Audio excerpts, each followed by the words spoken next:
Hi guys and welcome back to the channel Deepak Yadav Education. Welcome to the daily current affairs of 17th of July 2025. तो guys आज है तारीख 17 जुलाई 2025 और है Thursday. आज की तारीख से जितने भी मोस्ट इंपॉर्टेंट करंट अफेयर्स बनेंगे वो सभी करंट अफेयर्स आपको केवल और केवल एक ही वीडियो में मिलने वाले हैं। ये वीडियो डेली बेसिस पे सुबह 6 बजे आप सभी लोगों को मिल जाता है। अगर कोई भी व्यक्ति या कोई भी एस्पिरेंट तैयारी कर रहा है यूपीएससी की या स्टेट पीएससी की, आपके लिए बहुत ही ज़्यादा हेल्पफुल ये वीडियो होने वाला है, जिसमें हर एक इंपॉर्टेंट इशू को सटीक तरीके से हम डिस्कस करते हैं। और याद रखिए दोस्तों, हर एक आर्टिकल में इनफ डिटेल्स हैं। इन आर्टिकल से कोई भी क्वेश्चन एग्जामिनेशन में आ जाता है नाउ, आप बहुत आराम से उन क्वेश्चन को सॉल्व कर पाएंगे। नाउ लेक्चर में आगे बढ़ने से पहले सर ये जो पीडीएफ है शानदार सा, ये पीडीएफ हमको कहाँ से मिलेगा? तो इसके लिए आपको फटाफट टेलीग्राम पर जाना होगा। वहाँ पे जाके आपको सर्च बॉक्स में लिखना है दीपक यादव एजुकेशन पीडीएफ। आपको ये मेरा टेलीग्राम चैनल मिल जाएगा। वहाँ से डेली बेसिस पे इन पीडीएफ डॉक्यूमेंट्स को डाउनलोड कर पाओगे। केवल ये पीडीएफ नहीं, मॉर्निंग वाले लेक्चर का पीडीएफ भी मिलता है, इंपॉर्टेंट आर्टिकल, अपडेट्स, एवरीथिंग आपको वहाँ पर सब कुछ मिलने वाला है। तो कनेक्टेड रहेंगे आप अपने चैनल के साथ में, तो मेक श्योर करें एक बार टेलीग्राम पे जाकर उसको ज़रूर से विजिट कर लें। ठीक है, चलिए आगे बढ़ते हैं और फिर सेशन की बिना कोई देरी करे शुरुआत करते हैं, बिना कोई टाइम वेस्ट करे, क्योंकि हमारा अल्टीमेट मेन पर्पस होता है कि हम अपने दोनों वीडियोस को इतना कंसाइज रखें कि आपका ज़्यादा टाइम वेस्ट भी ना हो और कम समय में इनफ मात्रा में इंफॉर्मेशन मिल जाए। और अल्टीमेट पर्पस मेरा और आपका सबका क्या है कि हमारा एग्जाम क्लियर हो, यानी आपका एग्जाम क्लियर हो, और मैं भी यहाँ पर वही गोल रखता हूँ कि हाँ आपका एग्जाम क्लियर हो जाए।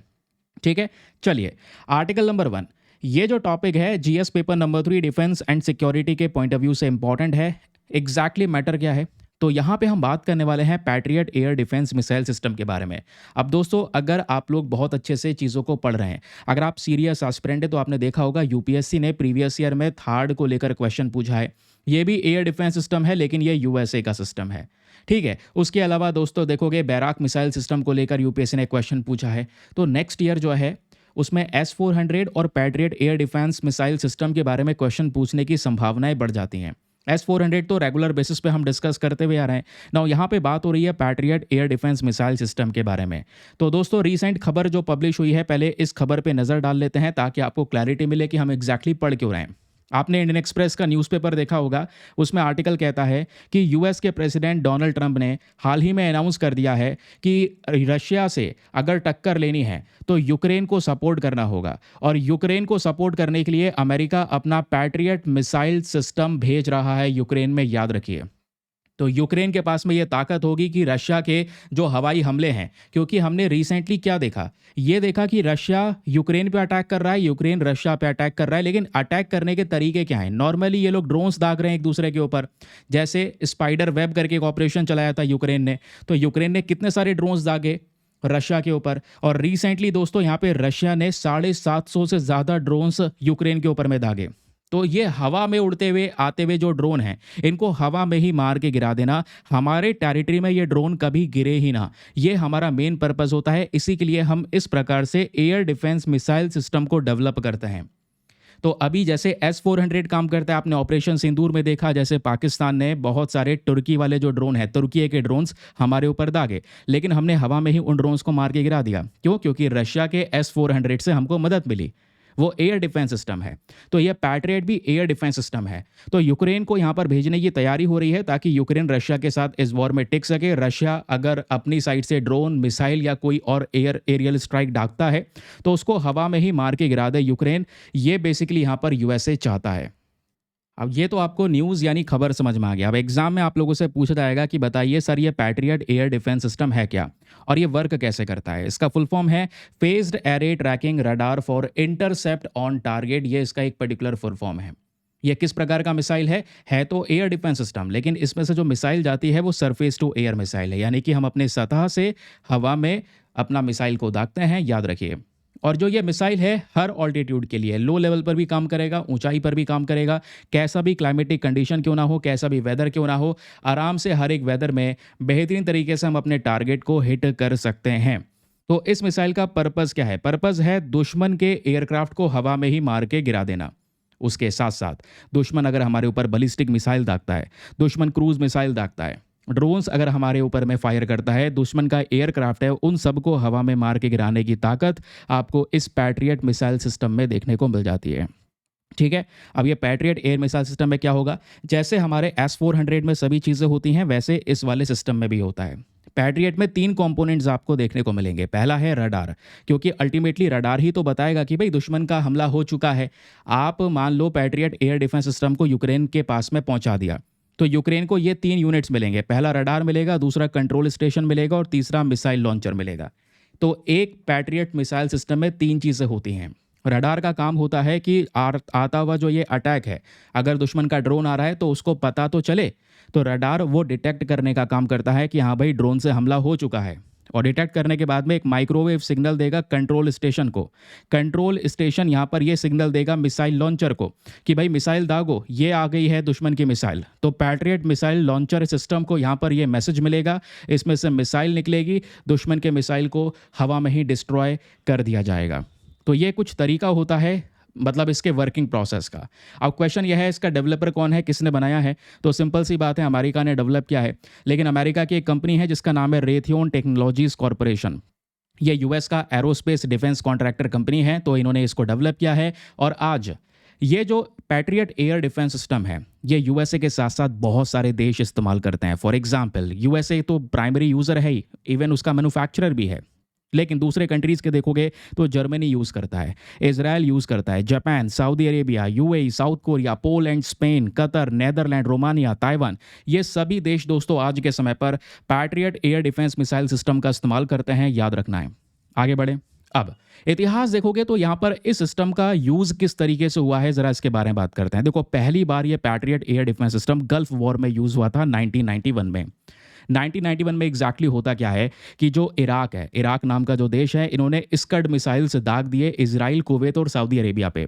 अब इजराइल, कुवैत, सऊदी अरेबिया को अगर बचाना है तो आप कह सकते हैं इसी पैट्रियट मिसाइल सिस्टम के माध्यम से इराक की जो हवा में मिसाइल्स हैं वो सारी की सारी डिस्ट्रॉय कर दी गई। ठीक है, तो आज सऊदी अरेबिया आपको पता है डिफेंस के मामले में यूएसए उसको प्रोटेक्ट कर रहा है, कुवैत को प्रोटेक्ट करता है, इजराइल को तो यहाँ पर लंबे समय से प्रोटेक्शन देता है। तो इराक के साथ जो वॉर हुआ साल 2003 में, वहाँ पर भी इस पैट्रियट मिसाइल डिफेंस सिस्टम का यूज़ होता है यूएस की फोर्सेस के लिए।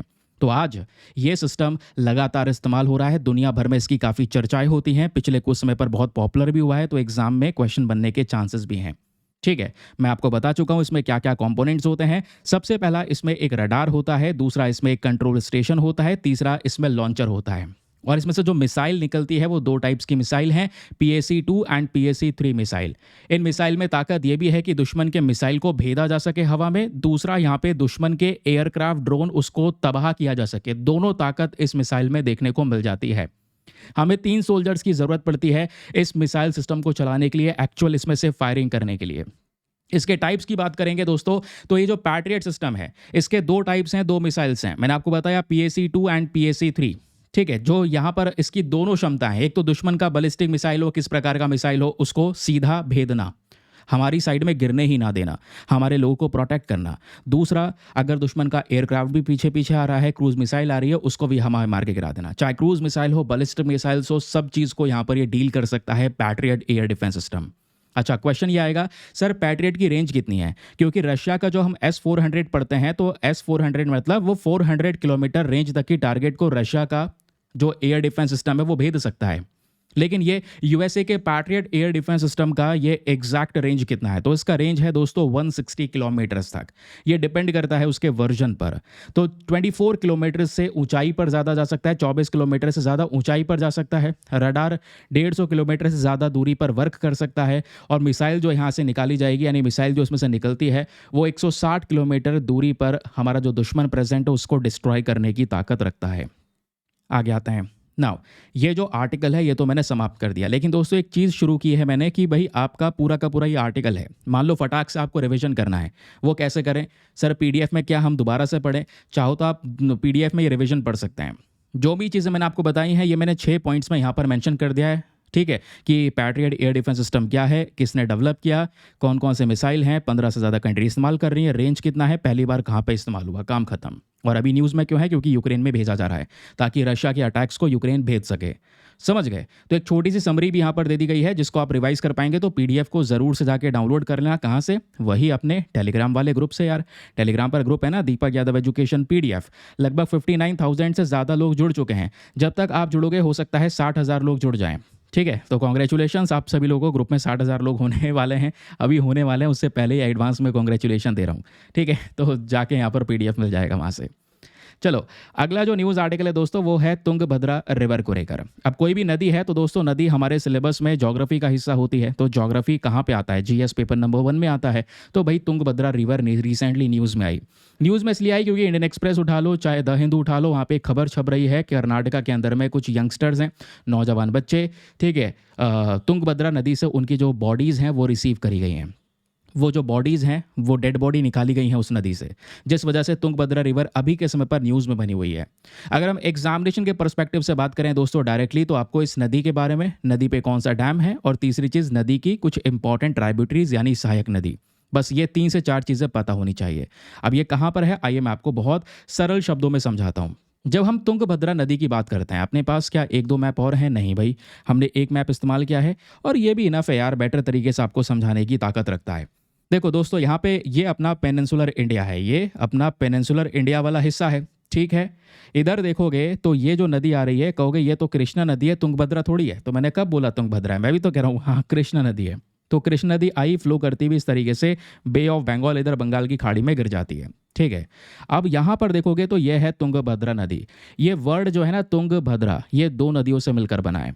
एक नदी है तुंगा और दूसरी है भद्रा। 2 नदियाँ आती हैं दोस्तों इस तरीके से, दोनों आपस में एक पॉइंट पर मिल जाती हैं, ठीक है। तब से इसको तुंगभद्रा बोला जाता है। और फिर तुंगभद्रा नदी इस तरीके से आगे फ्लो करती है। फ्लो करते करते दोस्तों ये कृष्णा नदी में मिल जाती है, याद रखना। तो 2 राज्यों में तुंगभद्रा नदी बहती है, हाँ बिल्कुल, केवल और केवल 2 राज्यों में बहती है। एक है आपका यहाँ पर कर्नाटका और दूसरा यहाँ पर है आंध्र प्रदेश। ओरिजिन कहाँ से हुआ है, ये नदी बनती कहाँ से है? तो कर्नाटका में इसका ओरिजिन होता है, स्पेशली चिकमंगलूर नाम की जगह में। तो यहाँ पर ये ओरिजिन भी याद रख सकते हैं।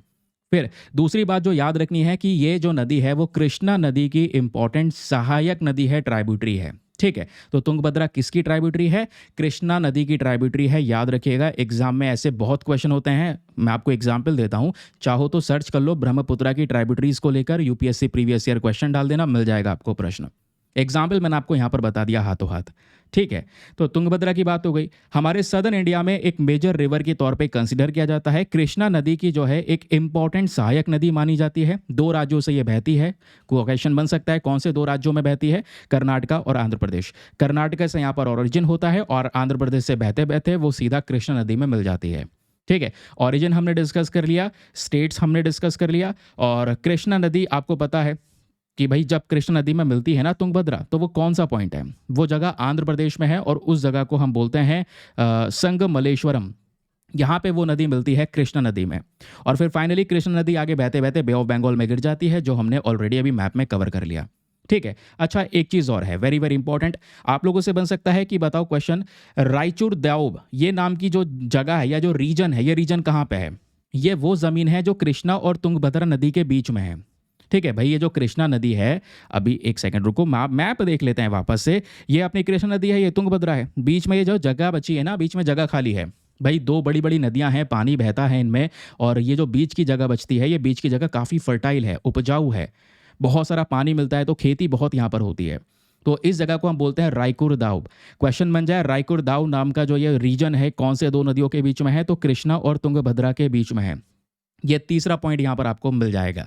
तुंगभद्रा पर आपको देखने को मिलेगा तुंगभद्रा डैम बना है, भद्रा नदी पर भद्रा डैम बना है, तो ऐसे कुछ इंपॉर्टेंट डैम देखने को मिलेंगे, नॉट दैट रियली इंपॉर्टेंट। हाँ, तुंगभद्रा नदी का एक कल्चरल इंपॉर्टेंस है, ये ज़रूर पता होना चाहिए। जब मैं वर्ड यूज़ कर रहा हूँ कल्चरल इंपॉर्टेंस, तो हमारे सांस्कृतिक तौर पे ये जुड़ा हुआ है। फॉर एग्जांपल हिंदुइज्म में बात करेंगे दोस्तों, इस नदी को बहुत पवित्र माना जाता है, सैक्रेड माना जाता है। रीज़न क्या है? क्योंकि इस नदी के बारे में रामायण में मेंशन किया गया है as a Pampa river. Very very important, लिख लो फटाफट ये लाइन। रायकुर दाव नाम का जो ये इंपॉर्टेंट लाइन बताया था वो लिख लेना, चौथा पॉइंट ये लिख लेना। उससे पहले जो 2 पॉइंट बता चुका हूँ वो और मेंशन करने हैं आपने, यानी स्टेट्स कौन कौन से है, ओरिजिन कहाँ से हो रहा है, ठीक है। क्लियर हो गया इसके बारे में? अब सुनिए दोस्तों, मैंने आपको बताया रामायण में ये जो नदी है तुंगभद्रा, इसको पंपा नदी की तरह दिखाया गया है। बाकी ये जो तुंगभद्रा नदी है, इसी के किनारे हम्पी भी प्रेजेंट है, इसी नदी के किनारे है हम्पी। हम्पी बहुत इंपॉर्टेंट सिटी है भाई। ये जो हम्पी है ये विजयनगर एम्पायर का कैपिटल हुआ करता था। फिर उसके अलावा दोस्तों मंत्रालयम में जब हम देखते हैं तो माना जाता है आंध्र प्रदेश के अंदर में एक इंपॉर्टेंट स्थल जो है वो इसी बैंक के किनारे प्रेजेंट है। एक ऐसा स्थल जो राघवेंद्र स्वामी जी से एसोसिएटेड है, ठीक है, अब ये याद रखो या ना रखो, ऊपर के 2 पॉइंट्स तो आपको याद रखने हैं, एग्जाम के लिए बहुत काम के हैं। सर याद कैसे रखेंगे भाई? 4 पॉइंट्स छोटे करके आपको दे दिए हैं, ये आपका रिवीजन वाला डेटा हो गया। स्क्रीनशॉट लेना चाहो ले लो, लेकिन नोट्स बना रहे हो तो यहाँ पर ये 4 पॉइंट लिख सकते हैं। ठीक है, रिवर सिस्टम हमने समझ लिया, तुंगभद्रा मिलती है कृष्णा में और कृष्णा जाकर बंगाल की खाड़ी में गिर जाती है। ठीक है, ऑरिजिन कहाँ से होता है तुंगभद्रा का? कर्नाटका में होता है, वेस्टर्न घाट से। ठीक है, तुंगभद्रा की 2 इंपॉर्टेंट सहायक नदियां देखने को मिलती हैं। वैसे सहायक नदियां इसकी बहुत सारी है। सहायक नदियां कौन सी होती हैं? छोटी छोटी नदियां जो आकर बड़ी नदी में मिलती हैं। तो तुंगभद्रा की लेफ्ट और राइट से दोनों से मिलने वाली बहुत सारी नदियां हैं, लेकिन जो मेजर ट्रिब्यूटरीज हैं जिसको लेकर क्वेश्चन बन चुका है या बनने के चांसेस है, वो है वरदा और दूसरी है हगारी।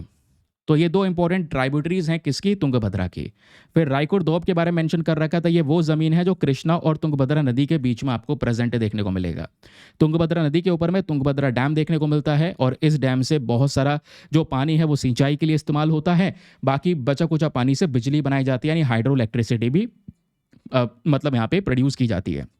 ठीक है, अब दोस्तों इसके बारे में समरी लिखनी होगी कुछ, तो समरी यहाँ पर मैंने आपको अलग से समरी प्रोवाइड करवा दिया। प्रीलिम्स के लिए पॉइंट्स मिल गए, समरी मिल गई, वही समरी रिपीटेड है, तो बार बार इसको पढ़ोगे, मज़ा आ जाएगा। शॉर्ट फॉर्म में आपके जो करंट अफेयर्स इसको याद रख पाओगे।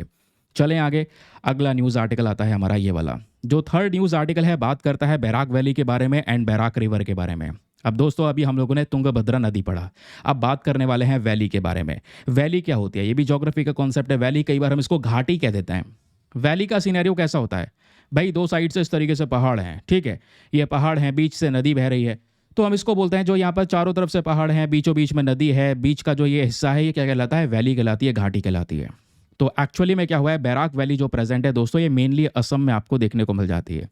ठीक है, तो हाल ही में जो गौरव गोगोई हैं, असम प्रदेश कांग्रेस कमेटी के एक प्रेसिडेंट हैं, ठीक है, लोकसभा के एमपी भी हैं, इन्होंने सीधा प्रधानमंत्री के ऊपर में जोर डाला है कि आज बैराक वैली में जो कनेक्टिविटी का क्राइसिस है ना, ये 72 है। यानी बैराक वैली इस घाटी से ज़्यादा कनेक्टिविटी नहीं है, रोड्स अच्छी नहीं है, तो लोग वहाँ पर आना जाना उनका बहुत मुश्किल हो जाता है। जबकि इसके बैराक वैली के आसपास के जो इंपॉर्टेंट जगह हैं, जो रीजन्स हैं, सिलचर की बात कर लें तो ये बहुत इंपॉर्टेंट शहर है। ठीक है, उसके अलावा यहाँ पर देखोगे तो बैराक वैली की जब बात आती है दोस्तों, याद रखिए ये अपना मणिपुर हो गया, ठीक है, नीचे मिजोरम हो गया, ये हो गया त्रिपुरा, इसके ऊपर ये असम है। असम का बिल्कुल जो निचला वाला हिस्सा आपको देखने को मिलेगा, यहीं पर आपको ये बैराक वैली नज़र आती है। ठीक है, यहीं पर इंपॉर्टेंट जो शहर हैं यहाँ पर देखने को मिलेंगे असम के, काचर हो गया, सिलचर हो गया, ठीक है, हैलाकंदी हो गया, ये सब जगह यहीं पर प्रेजेंट है। ये इंपॉर्टेंट सिटीज़ हैं, बहुत इंपॉर्टेंट यूनिवर्सिटीज़ वगैरह भी यहाँ पर प्रेजेंट हैं।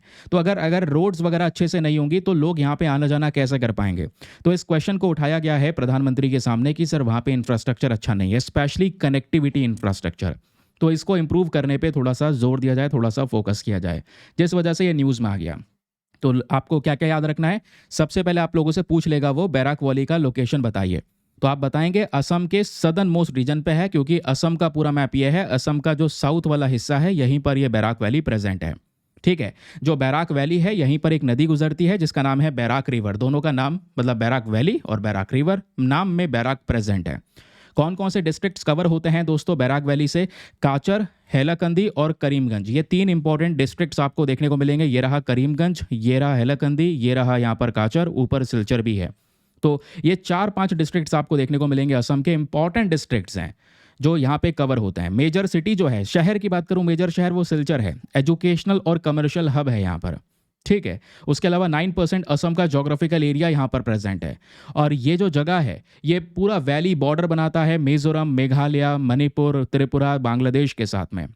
तो ये इंपॉर्टेंट जगह है, तो यहाँ पे कनेक्टिविटी होनी बहुत ज़्यादा ज़रूरी है। उसी चीज़ को बार बार कंसिडर में लाने के लिए बोला गया है अभी जो प्रेसिडेंट है वहाँ के, उनकी साइड से। ठीक है, अब बात आती है दोस्तों इस वैली के इकोनॉमिक इंपॉर्टेंस के बारे में।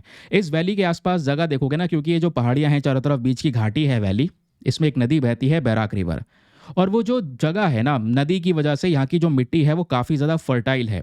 फर्टाइल मतलब उपजाऊ जगह है, और उपजाऊ है तो इसलिए यहाँ पर बहुत ज़्यादा खेती बाड़ी यानी एग्रीकल्चर को ज़्यादा प्रैक्टिस किया जाता है। उसके अलावा चाय की खेती होती है यहाँ पर, यानी चाय के पत्ती को प्रोड्यूस किया जाता है। राइस हो गया, हॉर्टिकल्चर, फ्रूट्स वगैरह, फॉरेस्ट वगैरह भी आपको यहाँ पर देखने को मिलेंगे।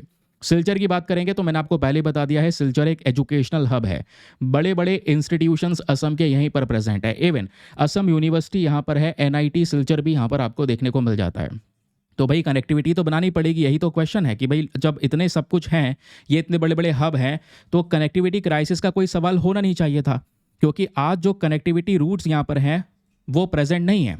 ठीक है, और जो दूसरे रास्ते हैं दोस्तों, जो रोड्स वगैरह है वो बहुत ही ज़्यादा पुअर हैं, बहुत ही बेकार रोड्स हैं। ना ही रोड की कोई कनेक्टिविटी है, ना ही रेलवे की कोई कनेक्टिविटी है। स्पेशली जब बरसात होती है तो लोगों को बहुत परेशानियां होती हैं। इन्हीं ज़मीन पर लैंडस्लाइड्स होती हैं, बाढ़ भी आती हैं, जिसकी वजह से ये हाईवेज और ज़्यादा डैमेज हो गए हैं। तो सर इनको रिपेयर कौन करेगा? ये जो ऑल्टरनेटिव रूट्स हैं, इन ऑल्टरनेटिव रूट्स की जो कमी हो चुकी है, इसकी वजह से व्यापार पे इम्पैक्ट पड़ता है, हेल्थ केयर पे इम्पैक्ट पड़ता है, स्टूडेंट्स इधर से उधर मूव नहीं कर पाते, तो लोग समस्याएं फेस कर रहे हैं। इसलिए कनेक्टिविटी पे काम करें, ये क्वेश्चन यहाँ पर उठाया गया है रिगार्डिंग बैराक वैली। क्लियर हो गया? अब मैंने आपको बता दिया दोस्तों, बैराक वैली से ही एक नदी गुजरती है जिसका नाम है बैराक रिवर। अब ये रिवर भी आपके एग्जामिनेशन के लिए इंपॉर्टेंट है भाई, पढ़ के जाइएगा। बैराक रिवर क्या है? ये सेकंड लार्जेस्ट रिवर है हमारे पूरे नॉर्थ ईस्ट इंडिया में। नॉर्थ ईस्ट इंडिया की बात कर रहे हैं, असम, मणिपुर, मेघालय, मिजोरम, नागालैंड, ये सारे के सारे यहाँ पर जो स्टेट्स हैं आपके नॉर्थ ईस्टर्न पार्ट्स के हिस्सा आपको देखने को मिलेंगे। ठीक है, अब दोस्तों यहाँ पर देखोगे तो इस पूरे रीजन में जो सबसे बड़ी नदी बहती है वो है ब्रह्मपुत्रा। ब्रह्मपुत्रा के बाद दूसरी सबसे लार्जेस्ट रिवर जो है वो है बैराक रिवर। याद रखिएगा, ब्रह्मपुत्रा सबसे बड़ी नदी, उसके बाद जो सेकंड लार्जेस्ट रिवर है नॉर्थ ईस्ट इंडिया की वो है बैराक रिवर। दोनों बी से शुरू होते हैं। जो बैराक रिवर की लेंथ वगैरह है याद रखने की ज़रूरत नहीं है, लेकिन बैराक रिवर आज भारत के लगभग 4 से 5 राज्यों से गुजरता है। इसका और भी सब बेसिन भी देख लेना कि कहाँ कहाँ पर और पानी फैल रहा है, तो 6 राज्यों तक देखने को मिल जाएगा। तो ये कहाँ कहाँ से गुजरता है? बैराक नदी की बात करेंगे तो मणिपुर से बनकर आती है, याद रखिए, मणिपुर से बनकर आती है, नागालैंड, मिजोरम, असम को कवर करती है, बांग्लादेश में एंटर करती है और बांग्लादेश में 2 नदियों में बट जाती है। तो ये बैराक नदी आपको दिख रही है, ये हमारे राज्यों से घूमते हुए आ रही है, और ये बांग्लादेश आपको दिख रहा है हल्के कलर में। तो ये बांग्लादेश में जब ये एंटर करती है बैराक रिवर, तो 2 भाग में 2 नदियों में बट जाती है। तो 2 भाग में जब बटती है तो बांग्लादेश में एक बन जाती है सुरमा और दूसरी बन जाती है कुशियारा। सुरमा और कुशियारा ये बेसिकली यहाँ पर बैराक रिवर कहलाती हैं इंडिया के अंदर में, याद रखिएगा। Very very important point. Origin की बात करेंगे तो मैं आपको बता चुका हूँ, मणिपुर में इसका ओरिजिन हुआ। अब दोस्तों बैराक रिवर को कई बार हम मेघना रिवर भी कहते हैं, आपने मेघना का नाम सुना होगा, तो मेघना नदी भी एग्जैक्टली यही है। ठीक है, क्लियर हो गया? तो बैराक रिवर या मेघना रिवर याद रखना है, मणिपुर से बनकर आता है, ये मणिपुर से नदी आती है और ऐसे बहते बहते ये एक बार ऐसे घुमाव मारती है। देखो ऐसे आई नदी और ऐसे घूम जाती है, घूमकर ये असम में एंटर करती है फिर। और यहीं पर जो ये घुमाव है, एक डैम प्रेजेंट है इस नदी पे जिसका नाम है तिपईमुख डैम। क्वेश्चन बने तिपईमुख डैम किसके ऊपर बना हुआ है, तो वो बैराक नदी के ऊपर बना हुआ है। ठीक है, कई बार मैचिंग करने के लिए क्वेश्चन बन जाता है ना, क्या ये डैम इस नदी पर है, ये डैम इस नदी पर है, तो पता होना चाहिए तिपईमुख डैम किस पर है, ये बैराक रिवर के ऊपर में है। बैराक रिवर को देखोगे तो इस तरीके से ये मणिपुर से आती है और ये छोटा सा घुमाव भरती है। ये जो घुमाव है ये एक हेयर पिन की तरह है ना भाई, बालों में जो पिन यूज़ करती हैं फीमेल्स, उनकी पिन की तरह ये नज़र आ रहा है। तो ये जो बैंड है इसको दिया गया है नाम हेयर पिन बैंड। ठीक है, ये हेयर पिन बैंड है, एकदम शार्प बैंड होता है। फिर असम से ये नदी बहती हुई इस तरीके से हमारे और भी राज्यों से होती हुई सीधा यहाँ से आप सुन लो कि आगे बांग्लादेश है, बांग्लादेश में एंटर कर जाती है। और बांग्लादेश में ये नदी 2 भाग में बढ़ जाती है, एक बन जाती है यहाँ पर सुरमा, दूसरी बन जाती है कुशियारा। ठीक है, तो ये 2 भाग में बढ़ जाती है जो अभी हम लोगों ने यहाँ पर पढ़ा। क्लियर हो गया? समझ गए? इंडिया में वैसे देखोगे दोस्तों, बैराक नदी का जो सब बेसिन है ये मेघालय, मणिपुर, मिजोरम, असम, त्रिपुरा, नागालैंड, इन सभी जगहों में फैला हुआ है। लगभग अरुणाचल प्रदेश को छोड़ दें तो हमारे सभी स्टेट्स नॉर्थ ईस्ट इंडिया के यहाँ पर कवर हो रहे हैं। ठीक है, तो ओरिजिनेशन समझ में आ गया, कहाँ कहाँ पर ये नदी फैली है वो समझ में आ गया। और इसको कई बार यहाँ पे हम मेघना रिवर भी कह देते हैं। बांग्लादेश में जाके 2 भागों में बढ़ जाती है, 2 पार्ट में बढ़ जाती है, सुरमा एंड कुशियारा। क्लियर हो गया? और ये नदी घूमते घामते सब जगह मिल के, क्योंकि बाद में यह गंगा ब्रह्मपुत्रा से मिलकर बे ऑफ बंगाल में ही गिरती है, आके फिलहाल ये बंगाल की खाड़ी में गिरती है। ठीक है, बाकी आप ये याद रख सकते हैं कि जब ये नदी बैराक नदी घूमकर आती है तो इस नदी पर बहुत सारी छोटी छोटी नदियां आकर मिल रही होती हैं जिसको बोलते हैं ट्राइब्यूटरीज यानी सहायक नदियां। तो बैराक नदी की जो इंपॉर्टेंट ट्राइब्यूटरीज है इसमें जिरी है, धलेश्वरी है, सिंगला है, लोंगई है, सोनई है, कथकल है, ये कुछ नदियां हैं। इन नदियों के नाम ये देखने को मिलेंगे। इसमें मैंने यहाँ पर मेंशन कर दिया है लेफ्ट बैंक ट्राइब्यूटरीज कौन सी हैं और राइट बैंक ट्राइब्यूटरीज कौन सी हैं, यानी सीधे हाथ से कौन सी जुड़ती हैं, उल्टे हाथ से कौन सी जुड़ती हैं। ठीक है, क्लियर हो गया, समझ में आ गया। अब ये वो सब चीज़ें हैं जो हमने डिस्कस किया। प्रीलिम्स पॉइंटर के तौर पे आप ये देख पाएंगे, बैराक वैली के बारे में डिस्कशन हो गया, नदी के बारे में डिस्कशन हो गया, 5 भारतीय राज्य प्लस बांग्लादेश से ये नदी गुजरती है, बांग्लादेश में 2 भाग में टूटती है, फाइनली बे ऑफ बंगाल में गिर जाती है। और इसकी सहायक नदियां मेंशन कर दी गई। तो ये पॉइंट्स दोस्तों आपने याद रखने हैं। छोटा सा रिवीजन करना है, लो वीडियो पॉज करो, जितनी भी बातें बताई हैं वो यहाँ से आप रिवाइज कर पाओगे फटाफट। ठीक है, रिवाइज कर लो जो भी चीज़ें हैं। आगे आते हैं अगले न्यूज़ आर्टिकल पर। अगला आर्टिकल हमारे एग्जाम के लिए और भी इंपॉर्टेंट है, क्योंकि यहाँ पर हम स्पेस रिलेटेड न्यूज़ के बारे में बात करने वाले हैं। That means this topic is very important for our GS paper number 3, क्योंकि science and tech, space technology, ये सारा का सारा जीएस पेपर नंबर 3 में आता है। रिसेंटली ये वाला आर्टिकल द हिंदू में पब्लिश हुआ था, हमने डिस्कस नहीं किया हुआ है। कोई बात नहीं, यहाँ पे डिस्कस कर लेते हैं। सर बात हो रही है 3I एटलस के बारे में। 3I क्या है? 3I जो है ये ना, इसको नाम दिया गया है इंटरस्टेलर। कहोगे इंटरस्टेलर ये मूवी की बात हो रही है क्या? नहीं, मूवी की बात नहीं हो रही है। इंटरस्टेलर क्या होता है? इंटरस्टेलर बेसिकली अंतरिक्ष में जो हमारे स्टार्स होते हैं, सितारे प्रेजेंट है, उनके बीच का जो स्पेस है, उनके बीच की जो जगह है, वो इंटरस्टेलर कहलाता है। तो तीसरा हमें इंटरस्टेलर मिला है, इंटरस्टेलर कॉमेट कह सकते हो। कॉमेट, कॉमेट जिसको हम हिंदी में धूमकेतु कहते हैं। जैसे एस्टेरॉइड होता है ना, रॉकी पार्टिकल्स अंतरिक्ष में, वैसे हमारे धूमकेतु भी होते हैं। हालांकि इनमें कुछ फर्क होता है। धूमकेतु की लंबी सी पूंछ होती है, जिसमें बहुत सारा कूड़ा, डस्ट पार्टिकल्स, वाटर, ये सब चीज़ें प्रेजेंट होती हैं। तो तीसरा इस प्रकार का कॉमेट दोस्तों वो डिस्कवर किया गया है। और याद रखिएगा ये बहुत इंपॉर्टेंट आर्टिकल है, क्योंकि आज के थंबनेल में हम लोगों ने इसी के बारे में मेंशन किया हुआ है। मैटर एग्जैक्टली क्या है सुनिए। ये आपके सामने खबर पब्लिश होती है, जिस वजह से हम ये बात कर रहे हैं। 1 जुलाई 2025 की न्यूज़ है। तो आज 16 जुलाई है, सॉरी 17 जुलाई है। तो होता क्या है, 1 जुलाई को हमारे जो साइंटिस्ट हैं उन्होंने चिली नाम का जो देश है, ये साउथ अमेरिका में प्रेजेंट है। चिली नाम के देश में हमने एक टेलीस्कोप लगा रखा है, क्योंकि चिली से अंतरिक्ष को ऑब्जर्व करना काफ़ी आसान है, प्रदूषण वगैरह कम है। चिली में एक डेजर्ट है, एटाकामा डेजर्ट, वहाँ पर भी हम लोगों ने क्या कर रखा है, कुछ टेलीस्कोप्स वगैरह लगा रखे हैं। तो यहाँ पे दोस्तों जब चिली की बात हो रही है, याद रखिए चिली में एटलस नाम का टेलीस्कोप रखा हुआ है, लगाया हुआ है। और ये जो टेलीस्कोप है, इसी के माध्यम से एक नया इंटरस्टेलर कॉमेट को डिस्कवर किया गया। एक ऐसा धूमकेतु जो स्पेस में घूम रहा है। ये धूमकेतु, ये इस तरीके का रॉकी पार्टिकल जिसके पीछे एक लंबी सी पूंछ है, इसको नाम दे दिया गया है 3I, या इसका एग्जैक्ट नाम है एटलस। ये थर्ड इंटरस्टेलर है। अभी तक आप इमेजिन करो दोस्तों, केवल 3 इंटरस्टेलर खोजे गए हैं, तीसरा ये नाम दिया गया है एटलस। इससे पहले केवल 2 और इंटरस्टेलर हमको मिले हैं, इस प्रकार के धूमकेतु मिले हैं। ये एटलस ज़रूरी क्यों है, इंपॉर्टेंट क्यों है? ये एटलस इसलिए ज़रूरी है क्योंकि आर्टिकल्स बताते हैं कि हम इस धूमकेतु की स्टडी कर सकते हैं, इसका अध्ययन कर सकते हैं, क्योंकि रिपोर्ट्स बताती हैं, क्योंकि ये जो धूमकेतु है ये हमारे सोलर सिस्टम से भी पुराना है। जो हमारा सौर मंडल है, जो सोलर सिस्टम बना, इस सोलर सिस्टम से भी पहले का है दोस्तों ये कॉमेट जो आसपास घूम रहा है। तो इस कॉमेट पे रिसर्च करना मतलब यूनिवर्स का इवोल्यूशन कैसे हुआ, इसके अंदर अपनी अंडरस्टैंडिंग को और ज़्यादा रिफाइन करना। तो उसी के लिए यहाँ पर ये डिस्कशन हो रहा है 3I एटलस के बारे में। क्वेश्चन बन जाए रिसेंटली 3I एटलस या एटलस कुछ चर्चाओं में, ये क्या है? ये दोस्तों एक इंटरस्टेलर कॉमेट है, याद रखिए।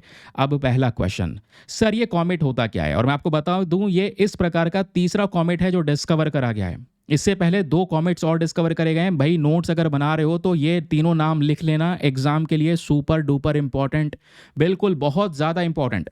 जो सबसे पहला इंटरस्टेलर कॉमेट खोजा गया था वो एक एक्चुअली में एस्टेरॉइड था। वो 2017 में खोजा गया था, उसका नाम है ओमुआमुआ। फिर उसके बाद 2019 में खोजा जो गया था इंटरस्टेलर कॉमेट, वो है बोरिसोव। और अभी 2025 में जो डिस्कवरी हुई है वो है एटलस।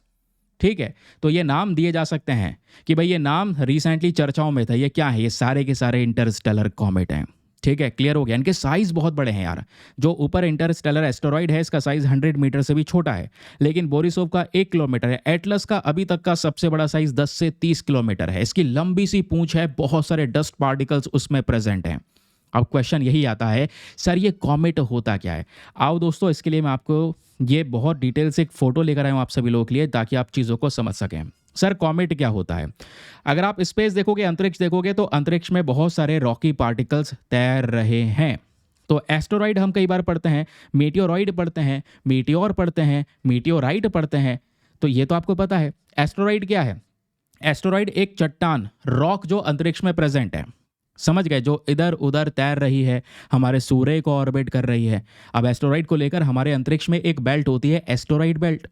ये मार्स और जुपिटर के बीच में होती है। एक कुइपर बेल्ट भी होती है, वो अंतरिक्ष से बाहर होती है। इन सब में क्या है? इसी प्रकार के रॉकी पार्टिकल्स तैर रहे हैं, गोल गोल घूम रहे हैं। और ये जो एस्टेरॉइड है दोस्तों, ऐसा ही यहाँ पर आप कह सकते हैं एस्टेरॉइड का पीस अंतरिक्ष में और तैरता है। जब ये अंतरिक्ष में होता है तो इसको हम मीटियोरॉइड कहते हैं। क्या कहते हैं? मीटियोरॉइड। और कभी कभी यही चीज़ हमारे पृथ्वी पे गिरने लगती है, क्योंकि हमारी जो पृथ्वी है वो मतलब ग्रेविटी के माध्यम से कई बार ऐसे रॉकी पार्टिकल्स को अपने साइड अट्रैक्ट कर लेती है। तो ये जो रॉकी पार्टिकल्स है, बड़ी बड़ी चट्टान है, पृथ्वी पर गिरती हैं। तो जब पृथ्वी पर गिर रही होती हैं तो गिरते गिरते मान लो ये सीधा पृथ्वी के, अभी जब पृथ्वी से बाहर है, स्पेस में है, तो उसको बोलेंगे मीटियोरॉइड। लेकिन जब ये गिरना शुरू हुआ और हमारे स्पेस के एनवायरमेंट में, एटमॉस्फेयर में जब ये एंटर कर जाता है तो उसको बोलते हैं मीटियोर। जिसको आप टूटता तारा कहते हैं ना, वो एग्जैक्टली ऐसा जो दिखाई देता है वो टूटता तारा नहीं है, वो मीटियोर है, शूटिंग स्टार नहीं है। वो क्या है? वो एक रॉकी पार्टिकल है जो ऊपर से गिरा है। समझ गए? अब गिरा है तो इतनी तेजी से गिर रहा है इसलिए वो जल रहा है। और मान लो साइज छोटा है तो जलकर वो राख बन जाता है हवा में ही, नीचे गिरता ही नहीं है। और मान लो साइज बहुत ज़्यादा बड़ा था उस रॉकी पार्टिकल का, तो पृथ्वी पर कहीं ना कहीं पर अगर वो गिरा है, कहीं पर गिर गया है, पड़ा है कहीं पे, तो जब कहीं पर गिर जाता है तो उसको हम क्या बोलते हैं? मीटियोराइट कहते हैं। जब वो गिर जाता है कहीं पर एक जगह स्थिर हो चुका है तो वो मीटियोराइट कहलाएगा। जब वो एटमॉस्फेयर में है तो वो मीटियोर कहलाएगा। जब वो अंतरिक्ष में है सीधा तो वो मीटियोराइट कहलाएगा। तो दोस्तों यही सब चीज़ें होती हैं। ऐसे ही हमारा कॉमेट होता है, लेकिन कॉमेट का कॉन्सेप्ट अलग है। इसको बोलते हैं हिंदी में धूमकेतु। ठीक है, एस्टेरॉइड को बोलते हैं शूद्र ग्रह। तो जो कॉमेट है, यह याद रखना क्या है, ये भी ऐसे ही रॉक, आइस, इसमें बर्फ है, बहुत सारी चट्टानें हैं, डस्ट पार्टिकल्स हैं जो स्पेस में यहाँ पर घूम रही हैं। और पीछे इसकी एक पूंछ लंबी सी देखने को मिलती है। कॉमेट की पहचान ही यही है। धूमकेतु की पहचान यह है कि एक लंबी सी इसकी पूंछ होती है। वो पूंछ किससे बनी है? उसमें भी पानी है, डस्ट पार्टिकल हैं और अलग अलग प्रकार की गैसेस देखने को मिलती हैं। तो अभी जो यहाँ पर खोजा गया है एटलस, वो क्या है? वो हमारा तीसरा इंटरस्टेलर कॉमेट है। अब ये तो समझ में आ गया होगा कि सर कॉमेट क्या है, और ये पूरा मामला समझ में आ चुका है। और क्या रिसर्च आई है वो भी समझ में आ चुका होगा कि भाई हमारा सौर मंडल से भी पुराना है ये कॉमेट जिसके बारे में डिस्कशन हो रहा है, जो खोजा गया है। तो इससे हम अर्ली यूनिवर्स के बारे में जानकारी निकाल सकते हैं। ठीक है, तो कब निकालेंगे? जब ये पृथ्वी के आसपास होगा। तो कब आएगा पृथ्वी के आसपास? तो एक्सपेक्टेड डेट है सर 29 से लेकर 30 अक्टूबर के बीच में। 29 से 30 अक्टूबर जो 2025 में आने वाला दिन है, उस समय पर दोस्तों ये माना जा रहा है कि सन के बिल्कुल क्लोज होगा, लगभग 210 मिलियन किलोमीटर के आसपास। ठीक है, और पृथ्वी के क्लोज यहाँ पर देखोगे, पृथ्वी के क्लोज 270 मिलियन किलोमीटर के आसपास जाएगा। बट पृथ्वी को लेकर डेट नहीं है, लेकिन सूर्य के पास जाएगा। तो सूर्य के पास हमारे और भी इंपॉर्टेंट मिशंस लॉन्च किए हुए हैं।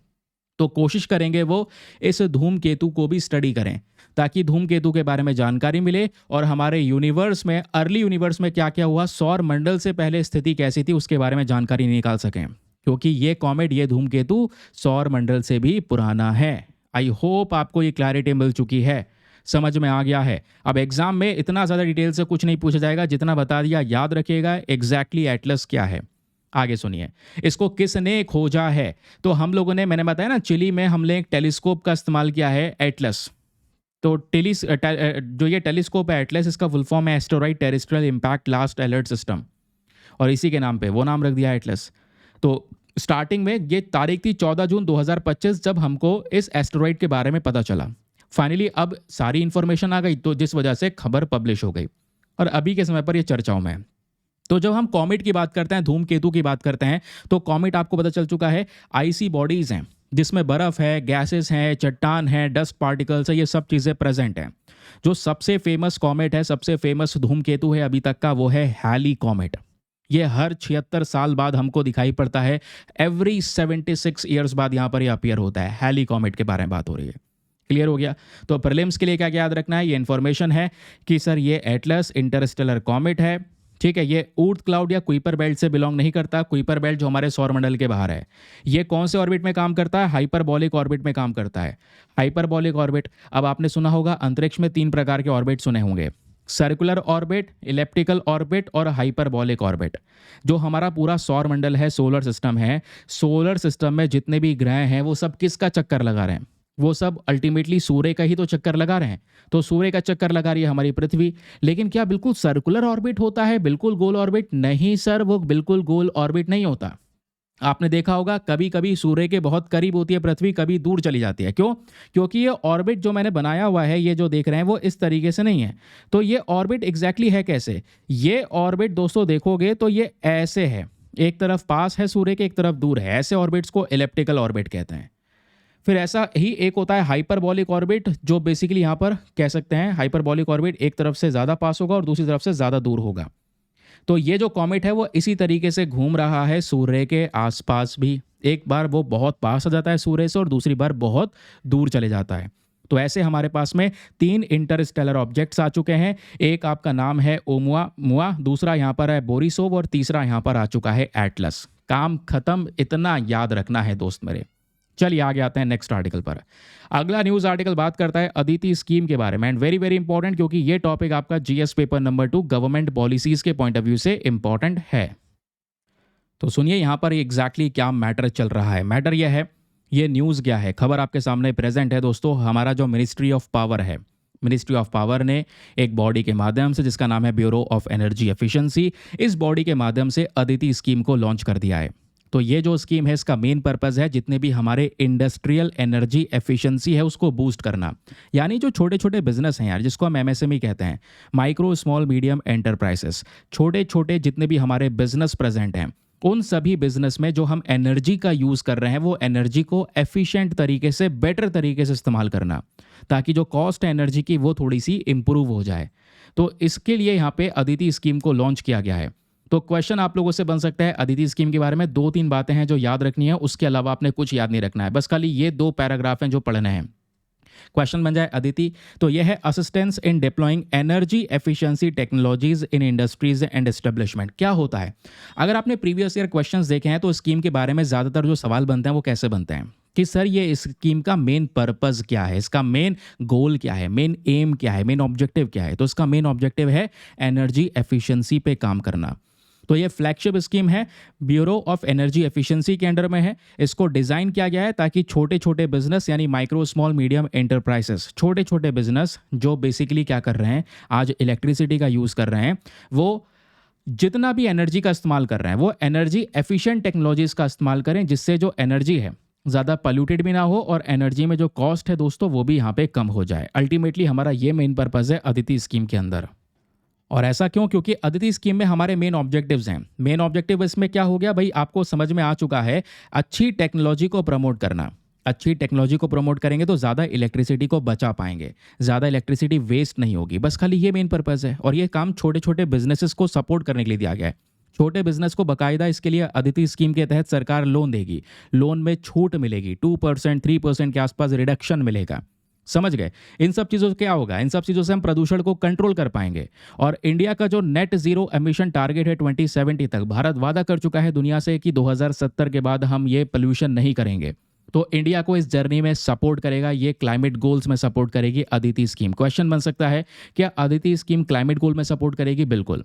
और इसमें मैंने आपको बताया ना, कुछ सस्ते लोन्स प्रोवाइड करवाए जाएंगे इन बिजनेसेस को, ताकि ये बिजनेस अच्छी टेक्नोलॉजी को अडॉप्ट कर सकें, ताकि एनर्जी को ज़्यादा से ज़्यादा बचा सकें और एफिशिएंट तरीके से उन एनर्जी का उपयोग कर सकें।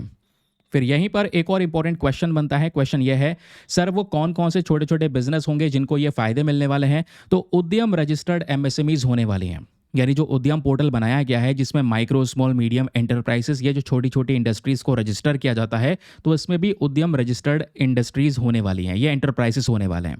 ठीक है, जो उद्यम पोर्टल पर रजिस्टर हो चुके हैं, मैन्युफैक्चरिंग सेक्टर में काम कर रहे हैं, उन सबको अदिति स्कीम के तहत ये बेनिफिट्स प्रोवाइड करवाए जाएंगे और फाइनेंशियल सपोर्ट दिया जाएगा अदिति स्कीम के तहत। पैसों का सपोर्ट कैसे मिलेगा? जैसे मैंने बताया, माइक्रो स्मॉल और मीडियम बिजनेसेस, तो माइक्रो और स्मॉल वाले जो बिजनेस हैं इनको लोन में छूट दी जाएगी। ये लोन ले सकते हैं, 5% का इंटरेस्ट सबवेंशन मिलेगा, ब्याज में छूट मिलेगी। और जो छूट मिल रही है इसका भुगतान गवर्नमेंट करेगी, यानी कि जो गवर्नमेंट है अपनी साइड से ये फ़ायदा इन छोटे छोटे बिजनेस को प्रोवाइड करवा रही है। दूसरा देखोगे तो यहाँ पर ये मीडियम एंटरप्राइज हो गया। मीडियम एंटरप्राइज जो है इनको 3% का इंटरेस्ट सबवेंशन मिलेगा, इंटरेस्ट में छूट मिलेगी। इससे एनर्जी एफिशिएंट प्रोजेक्ट्स अफोर्डेबल होंगे और इससे दोस्तों यहाँ पर जो हमारे छोटे छोटे बिजनेस हैं वो बेटर तरीके से काम करेंगे और अल्टीमेटली देश का जो गोल है नेट जीरो 2070 उसको भी हम अचीव कर पाएंगे। तो आपने यहाँ पे समरी क्या याद रखनी है, प्रीलिम्स पॉइंटर क्या याद रखना है? पहली चीज़ कि अदिति स्कीम किसने लॉन्च की है? किसने की है? ब्यूरो ऑफ एनर्जी एफिशिएंसी नाम की बॉडी ने। ये बॉडी किसके अंडर में या कौन से मंत्रालय के अंदर आता है? तो मिनिस्ट्री ऑफ पावर के अंडर में आता है। और टारगेट क्या है इस स्कीम का? MSMEs, micro small medium enterprises. और हम इनको टारगेट क्यों कर रहे हैं? ताकि एनर्जी को एफिशिएंट तरीके से, सही तरीके से इस्तेमाल किया जा सके। ज़्यादा एनर्जी जो वेस्ट हो रही है ऐसा ना हो, उसको हम ज़्यादा से ज़्यादा बचा सकें। और इसमें जो लोन है वो दिया जाएगा, जिसमें इंटरेस्ट में छूट दी जाएगी। माइक्रो स्मॉल के लिए 5% इंटरेस्ट पर छूट होगी और मीडियम एंटरप्राइजेस के लिए 3% इंटरेस्ट पर छूट होगी। तो इस तरीके से ये आपका एक और आर्टिकल हो गया समाप्त। और इस आर्टिकल के साथ मेरे दोस्तों आपका लेक्चर भी समाप्त हो चुका है। पीडीएफ वगैरह सब कुछ इन्फॉर्मेशन बता ही चुका हूँ। Deepa Yadav education PDF Telegram पर जाना, ये शानदार सा पीडीएफ आपको वहीं पर मिलेगा। बाकी दोस्तों मैं आपको थोड़ा सा अपने पेड ग्रुप के बारे में बता देता हूँ। जो हमारे पेड ग्रुप चलते हैं, आप अपने ना लाइफ में एक बड़ा टारगेट रख के चल रहे हैं कि मुझे एग्जाम क्रैक करना है, यूपीएससी क्रैक करना है, स्टेट पीएससी क्रैक करना है, तो आपके लिए करंट अफेयर्स एक मेजर चंक आता है जिसको कवर करना ज़रूरी है। और आजकल बहुत क्वेश्चन आते हैं, मैं आपको दिखा चुका हूँ अपने वीडियो से कितने क्वेश्चन आए हैं पिछले 4 सालों में। वो सारे वीडियो, सारे प्रूफ अवेलेबल हैं यूट्यूब पर। और इसके लिए चाहो तो आप लोग एक पेड ग्रुप ज्वाइन करके रख सकते हैं। फाइनली वैसे ये जो पीडीएफ मैंने आपको शो किया है आज के एनालिसिस का, ये पीडीएफ आपको फ्री में भी मिल जाता है इस ग्रुप में, लेकिन मैं आपको रेकमेंड करूंगा एक पेड ग्रुप ज्वाइन कर लेना। और ये जो पेड ग्रुप है ये आपको जस्ट कितना सस्ता पड़ेगा? Just $499 for the life time access. जब तक सिलेक्शन ना हो जाए तब तक आप $499 में इस ग्रुप को ज्वाइन करके रख सकते हैं। ठीक है, इस ग्रुप में क्या होता है, मॉर्निंग वाला जो लेक्चर होता है, द हिंदू का जो लेक्चर होता है या ये वाला लेक्चर है, सभी के पीडीएफ्स वहाँ पर प्रोवाइड करवाए जाते हैं। कुछ इस प्रकार से पीडीएफ होते हैं, भाई चाहो तो अपना प्रिंट आउट वगैरह निकलवाओ, ठीक है, ऐसे रीड कर लो, या चाहो तो यहाँ पर अपना ऑनलाइन भी रीड कर सकते हैं। बाकी आपको चैट के फॉर्म में भी कंटेंट मिलता है, हिंदी इंग्लिश दोनों भाषाओं में। कोई टॉपिक बहुत पुराना है, सर्च करके पढ़ना है, कर सकते हैं। ये सारे फीचर्स आपको अवेलेबल करवाए जाएंगे।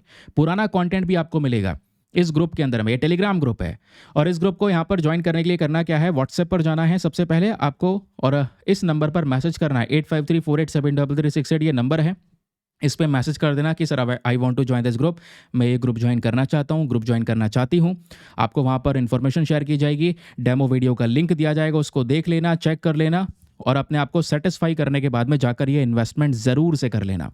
ये इन्वेस्टमेंट आपका रिकवरेबल होने वाला है दोस्तों, ये वर्ड सुन लेना, यानी आपका अमाउंट हाथों हाथ रिकवर हो जाएगा। वो कैसे?